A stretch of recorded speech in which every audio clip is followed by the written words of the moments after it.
Kami berterima kasih kepada dosen pengampu yaitu Ibu Tripatila Rahmasari MPD yang telah mempersilahkan kami untuk membuat tugas ini. Perkenalkan, saya Azura Nabila, saya Cindy Fitriani, saya Dini Saputri, saya Dea Fitriani, saya Eva Nurlina, saya Hamimah Febriani. Selamat menyaksikan.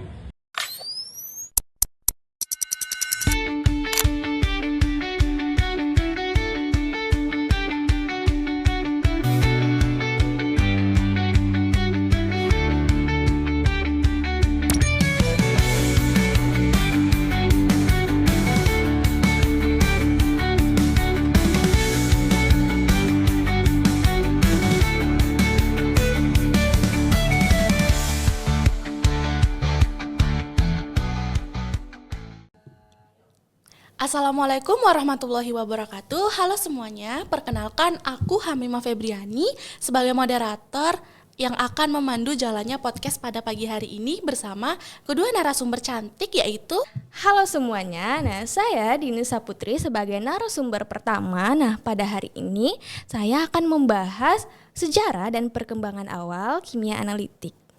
Halo semua, saya Azura Nabila sebagai narasumber yang dimana saya akan membahas tentang bagaimana sih perkembangan kimia analitik modern sampai digunakan saat ini.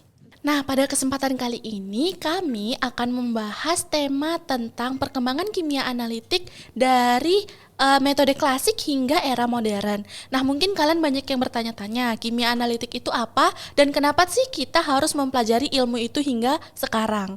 Pertanyaan pertama nih Kak, sebenarnya sejak kapan sih kimia analitik itu mulai dikenal? Oh, baik, saya izin menjawab ya Kak. Jika dilihat dari sejarah, kimia analitik ini sudah dikenal sejak zaman kuno. Pada saat itu manusia sudah mengenali logam, terus pewarna makanan, terus juga fermentasi makanan dan juga memisahkan zat secara sederhana. Oh, jadi awalnya itu masih sangat sederhana ya Kak? Iya benar Kak. Pada masa itu analisis itu bisa dilakukan dengan mengamati kayak warnanya, baunya, terus juga bentuk kristal, endapan. Pada saat kemarin itu dia masih menggunakan alat yang sederhana, bukan yang modern yang seperti yang sekarang ini gitu. Lalu siapa sih Kak tokoh penting berikutnya? Jadi Kak, salah satu tokoh pentingnya itu adalah Antoni Lavoisier. Antoni Lavoisier ini dia dikenal sebagai bapak kimia modern. Ia itu memperkenalkan pengukuran massa secara teliti sehingga analisis kimia itu menjadi lebih akurat gitu Kak. Oh, menarik sekali ya Kak. Terus bagaimana sih perkembangan analitik setelah itu? Perkembangan kimia analitik modern itu muncul di abad ke-19 ya. Jadi di sana itu sudah mulai ada analisis kimia secara kualitatif dan kuantitatif. Yang kualitatif itu kita gunakan untuk melihat zat apa yang terkandung di dalam suatu benda gitu atau suatu bahan. Sedangkan kalau untuk kuantitatif itu kita ingin tahu seberapa banyak sih jumlah atau kadar zat yang terkandung gitu. Wah, contohnya seperti apa Kak? Contohnya itu kayak ada titrasi asam basa, kemudian juga ada gravimetri. Kemudian itu di tahun 1860-an itu Kirchhoff sama Bunsen itu menemukan yang namanya spektroskopi.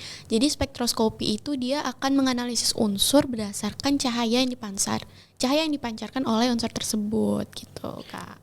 Wah, itu seperti cikal bakal alat modern ya? Benar sekali Kak. Jadi di sini mulai berkembang alat-alat pengukuran modern yang kita kenal sekarang, kayak adanya kromatografi, HPLC, atau ada spektroskopi UV vis atau spektroskopi massa, juga ada atom absorption spektroskopi gitu. Kalau di masa sekarang Kak, kimia analitik itu digunakan untuk apa aja? Hampir di semua bidang Kak, contohnya kayak misalnya di kesehatan kita itu untuk menguji gimana kadar gula dalam tubuh kita, kadar kolesterol. Kalau misalnya di bidang pangan itu kita bisa untuk mendeteksi ada nggak bahan berbahaya di pangan tersebut, atau misalnya di bidang farmasi untuk menguji kadar obat, atau di bidang forensik yang kita gunakan untuk mengetes apakah seseorang itu mengkonsumsi narkoba, dan juga di lingkungan bisa kita pakai untuk melihat adanya pencemaran air dan udara. Oh, berarti tanpa kita sadari, kimia analitik itu sangat berkaitan dalam kehidupan kita sehari-hari ya, Kak?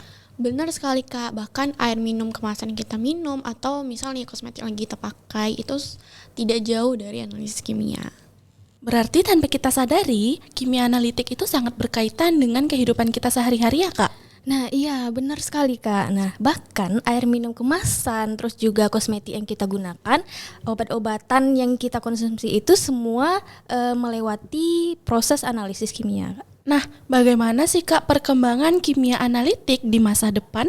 Nah, pada saat ini berkembang teknologi seperti sensor mini, terus juga biosensor, juga portable analyzer yang bisa kita gunakan atau kita bawa ke lapangan gitu. Nah, bahkan sekarang kita udah ada pemanfaatan dari artificial intelligence. Jadi itu bisa membaca data dari hasil analisis yang kita gunakan tadi itu secara cepat dan juga akurat, Kak.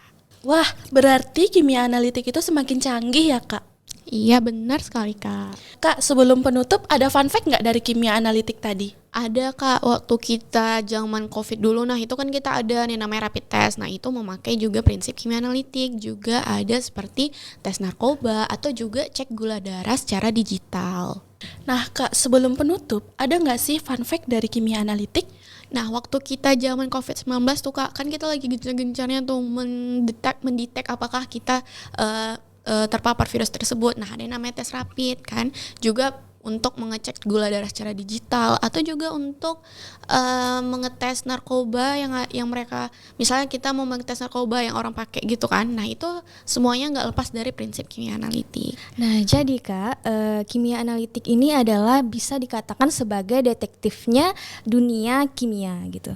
Wah, pembahasan pada pagi hari ini sangat menarik ya. Kita jadi tahu perkembangan kimia analitik dari metode sederhana sampai metode modern yang bermanfaat bagi kehidupan. Terima kasih kepada kedua narasumber kita yang telah berbagi ilmu pada pagi hari ini. Saya selaku moderator pamit undur diri. Wassalamualaikum warahmatullahi wabarakatuh.